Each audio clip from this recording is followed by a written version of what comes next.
বাংলাদেশের নবনির্বাচিত প্রধানমন্ত্রী তারেক রহমানকে অভিনন্দন জানিয়েছেন মার্কিন যুক্তরাষ্ট্রের প্রেসিডেন্ট ডোনাল্ড ট্রাম্প।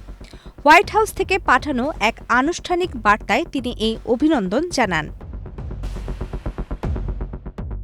হোয়াইট হাউসের প্যাডে পাঠানো ওই চিঠিতে প্রেসিডেন্ট ট্রাম্প তারেক রহমানের ঐতিহাসিক নির্বাচনী বিজয়কে স্বাগত জানান এবং তার সফল মেয়াদের জন্য শুভকামনা প্রকাশ করেন। সবচেয়ে সুস্বাদু হালিম রাঁধুনি হালিম। হালিম হোক রাঁধুনি হালিম।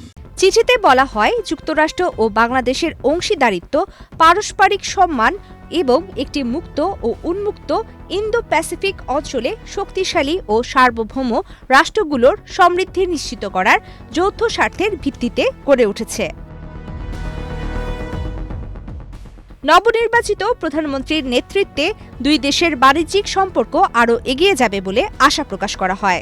এছাড়া পারস্পরিক বাণিজ্য চুক্তির বাস্তবায়নের মাধ্যমে কৃষক ও শ্রমিকদের উপকারে আসবে এমন প্রত্যাশার কথাও চিঠিতে উল্লেখ করা হয়।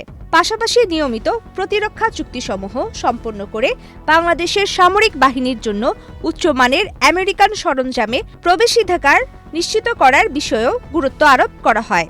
চিঠির শেষাংশে যুক্তরাষ্ট্র ও বাংলাদেশের সম্পর্ককে আগের যে কোনো সময়ের চেয়ে আরও শক্তিশালী করার প্রত্যাশা ব্যক্ত করা হয়। এ সময় বাংলাদেশে নিযুক্ত যুক্তরাষ্ট্রের রাষ্ট্রদূতের প্রতি পূর্ণ আস্থা রয়েছে বলেও জানানো হয়। প্রমিতি কিবনে ইসলাম, বাংলাদেশ প্রতিদিন।